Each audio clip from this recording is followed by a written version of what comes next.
السلام عليكم يا أطفال، كيف حالكم اليوم؟ أتمنى أن تكونوا بخير وصحة جيدة. أذكركم باسم خبرتنا هي خبرة البحر. أحسنتم، إنها خبرة البحر. هيا نبدأ درس اليوم، وقبل أن نبدأ نرفع أيدينا ونقول: اللهم انفعني بما علمتني وعلمني ما ينفعني وزدني علما. هيا نبدأ. مستعدين؟ هل أنتم مستعدين؟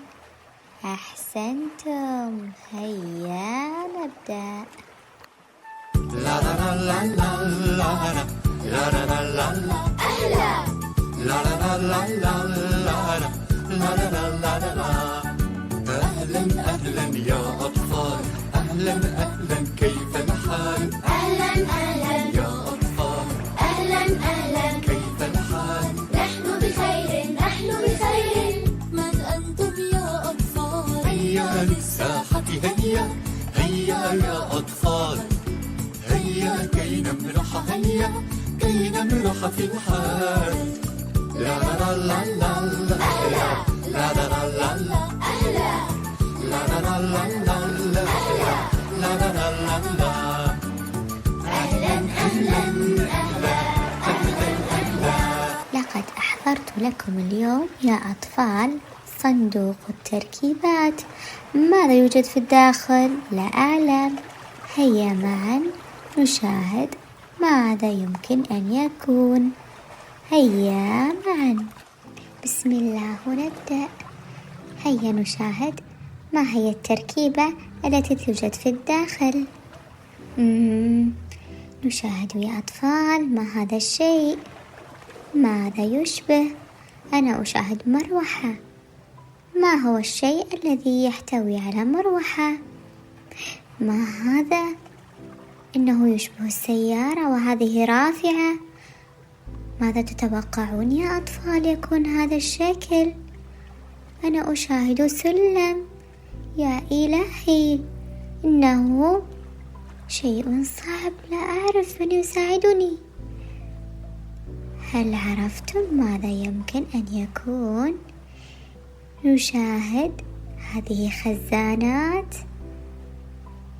هل عرفتم هذا الشكل يا أطفال؟ وهذه صافرة، وأيضا هناك أطواق نجاة. إنها سفينة تعبر البحار. نشاهد يا أطفال معا ماذا يوجد داخل السفينة. ما هذا الشيء؟ إنه يتحرك يمينا ويسارا. إنه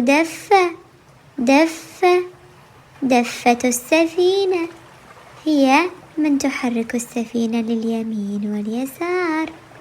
شاهد يا أطفال سفينتنا الجميلة تبحر في البحر بسرعة.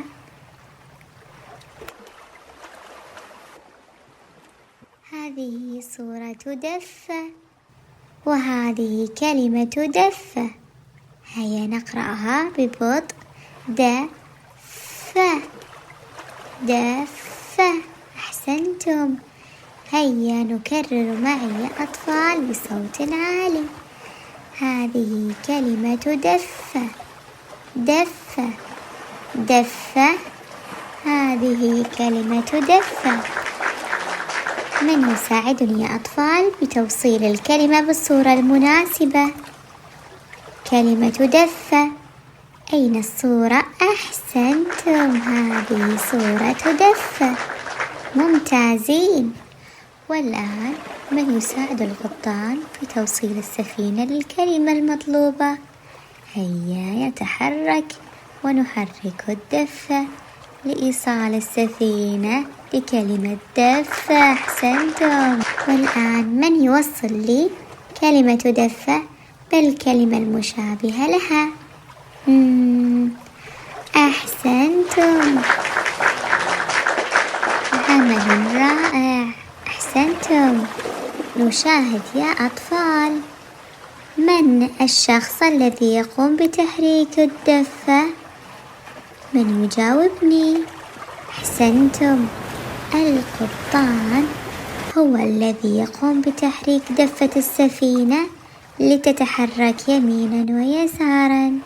أما الآن يا أطفال، سوف نقوم بكتابة كلمة اليوم، وهي كلمة دفة.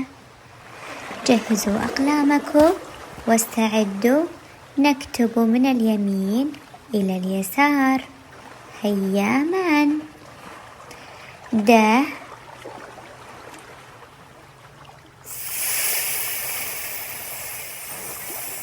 ف ه دفة دفة. نشاهد يا أطفال كلمة اليوم، كلمة دفة، نقرأها بتأني. د ف ه دفة. مرة أخرى، د ف. أحسنتم. نلاحظ يا أطفال، لقد تغير لون الحرف الأول. هيا نتذكر ماذا كان الحرف الأول. دفة، د د د د. أحسنتم، إنه حرف الدال. د دال هو الحرف الأول. نردد معا، هذا حرف الدال. د. السلام عليكم يا أصدقاء. مرحبا بك يا مرجان. أهلا بك يا سراج. ما هو حرف اليوم يا سراج؟ اليوم لدينا حرف جديد يا أصدقاء. ماذا تتوقعون أن يكون؟ أجل، أحسنتم، حرف الدال. أنا متحمس لتعلم حرف الدال. ماذا عنكم يا أصدقاء؟ بالتأكيد هم متحمسون يا مرجان. والآن لننتقل إلى القلم السحري. سنبدأ بتعلم كتابة حرف الدال. حرف الدال.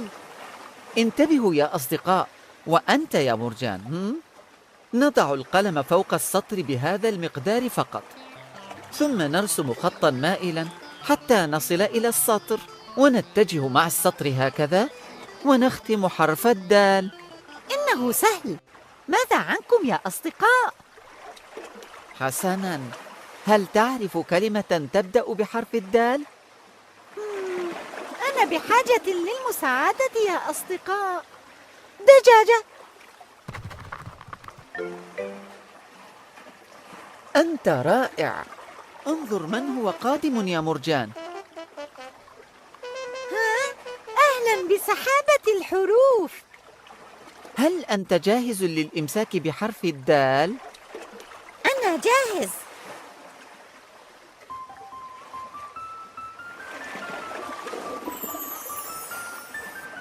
هذا هو، وهذا، وهذا أيضا. نعم، وهذا. أحسنت يا بطل، ممتاز، رائع. والآن حان وقت لعبة الذاكرة. أنا أحب لعبة الذاكرة. ركزوا جيدا يا أصدقاء، ربما سيحتاج مرجان للمساعدة.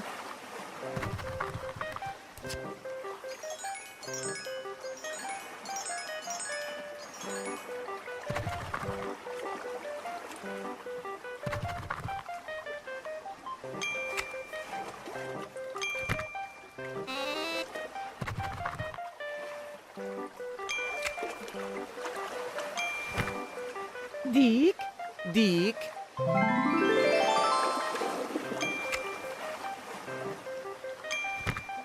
دال دال.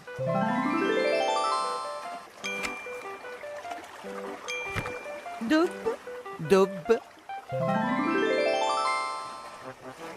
ممتاز، هذا هو حرفنا لليوم.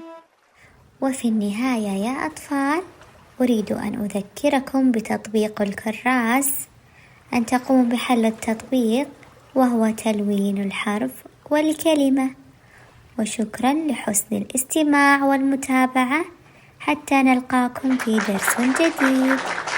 شكرا وإلى اللقاء.